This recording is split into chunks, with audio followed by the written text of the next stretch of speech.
नमस्कार, मैं हूं अंकुर और आप देख रहे हैं सत्यहिंदी.com। एक नजर डालते हैं अब तक की सुर्खियों पर। ज्ञानव्यापी मस्जिद में सर्वे का काम सोमवार को भी जारी है। माना जा रहा है कि आज ये सर्वे पूरा हो जाएगा। सर्वे को देखते हुए ज्ञानव्यापी मस्जिद और इससे सटे काशी विश्वनाथ मंदिर के आसपास सुरक्षा व्यवस्था बेहद कड़ी की गई है। प्रशासन ने पूरे इलाके को सील कर दिया है। बता दें कि वाराणसी की निचली अदालत ने अपने फैसले में कहा है कि ज्ञानव्यापी मस्जिद के अंदर सर्वे होगा और 17 मई से पहले सर्वे टीम को अदालत को इसकी रिपोर्ट देनी होगी। अदालत ने कहा था कि उसके द्वारा नियुक्त किए गए कोर्ट कमिश्नर को नहीं हटाया जाएगा। अदालत ने कहा था कि सर्वे में बाधा डालने वालों पर दंडात्मक कार्रवाई की जाए। चिंतन शिविर के आखिरी दिन राहुल गांधी ने शिविर में जुटे कांग्रेस सदस्यों को संबोधित करते हुए कहा कि कांग्रेस में सबको अपनी बात रखने का मौका दिया जाता है। उन्होंने कहा कि इसी वजह से ही हम पर हमला किया जाता है। कांग्रेस के पूर्व अध्यक्ष ने पार्टी कार्यकर्ताओं से कांग्रेस को जनता से और गहराई से जुड़ने का आह्वान किया। राहुल ने कहा कि जो कांग्रेस पार्टी का कनेक्शन जनता से टूटा है उसे फिर से जोड़ना होगा।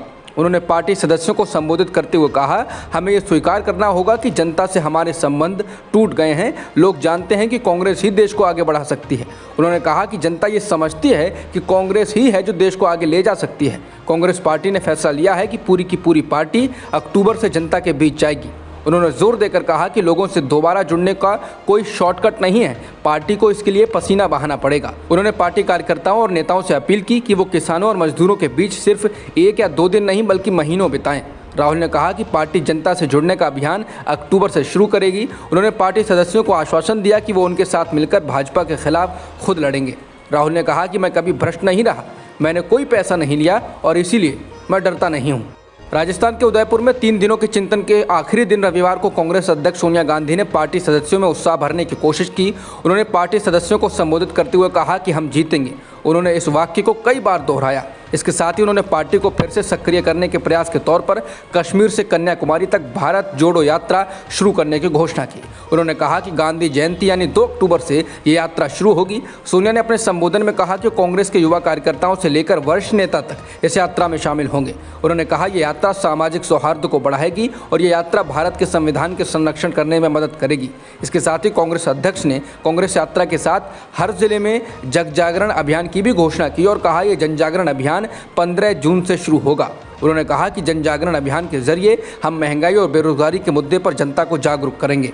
बीजेपी ने गुजरात विधानसभा चुनाव को लेकर रणनीति पर काम करना शुरू कर दिया है। इसके लिए बीजेपी के 2 दिवसीय चिंतन शिविर की शुरुआत रविवार को हो चुकी है। अहमदाबाद के बाहरी इलाके में स्थित एक गोल्फ रिजॉर्ट में आयोजित हो रहे शिविर में पार्टी नेताओं ने इस साल दिसंबर में होने वाले विधानसभा चुनाव के लिए रणनीति पर चर्चा की। बैठक में केंद्रीय गृह मंत्री अमित शाह, पार्टी के प्रदेश प्रभारी और केंद्रीय पर्यावरण मंत्री भूपेंद्र यादव, संयुक्त प्रभारी सुधीर गुप्ता, राज्य पार्टी प्रमुख CR पाटिल और मुख्यमंत्री भूपेंद्र बघेल समेत कई राष्ट्रीय व राज्य स्तरीय नेता शामिल हुए। कश्मीरी पंडित राहुल भट्ट की हत्या के बाद हुए विरोध प्रदर्शन और फिर उन पर पुलिस की कार्रवाई को लेकर जम्मू कश्मीर के उपराज्यपाल मनोज सिन्हा ने कहा है कि उन्होंने इसको लेकर SIT का गठन किया है, जो प्रदर्शन कर रहे कश्मीरी पंडितों पर आंसू गैस के गोले दागने की घटना के साथ बाकी सभी तथ्यों की जांच करेगी। इसके साथ ही उन्होंने कहा कि घाटी में सरकारी कश्मीरी पंडित कर्मचारियों के रिहायशी इलाकों में सुरक्षा बढ़ाई जाएगी। इसके साथ ही LG ने कहा कि उन सभी की पोस्टिंग आने वाले 7 दिनों में सुरक्षित स्थानों पर की जाएगी। कश्मीरी पंडित की हत्या के बारे में बात करते हुए LG ने कहा कि टारगेट किलिंग करके क्षेत्र में शांति भंग करने का प्रयास किया जा रहा है। बुद्ध पूर्णिमा के मौके पर प्रधानमंत्री नरेंद्र मोदी आज नेपाल के दौरे पर जा रहे हैं। वो लुम्बिनी में नेपाल के PM शेर बहादुर देउवा से मिलेंगे और कई कार्यक्रमों में भी शामिल होंगे। PTI के मुताबिक प्रधानमंत्री मोदी स्थानीय समय अनुसार सुबह 10 बजे नेपाल पहुंच जाएंगे और शाम 5 बजे वो वापस भारत आ जाएंगे। इस दौरान PM मोदी माया देवी मंदिर जाएंगे। इसके अलावा वो बुद्ध जयंती के मौके पर लुम्बिनी डेवलपमेंट ट्रस्ट की ओर से आयोजित समारोह को भी संबोधित करेंगे।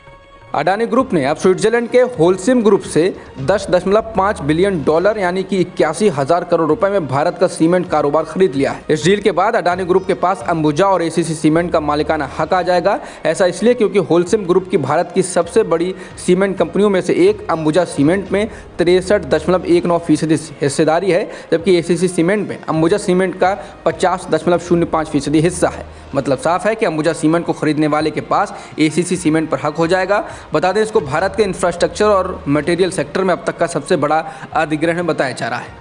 भारत ने पहली बार थॉमस कप बैडमिंटन चैंपियनशिप में गोल्ड जीता है। भारत को यह सम्मान उसकी पुरुष टीम ने रविवार को उस समय दिलाया जब भारत ने 14 बार की विजेता इंडोनेशियाई टीम को हरा दिया।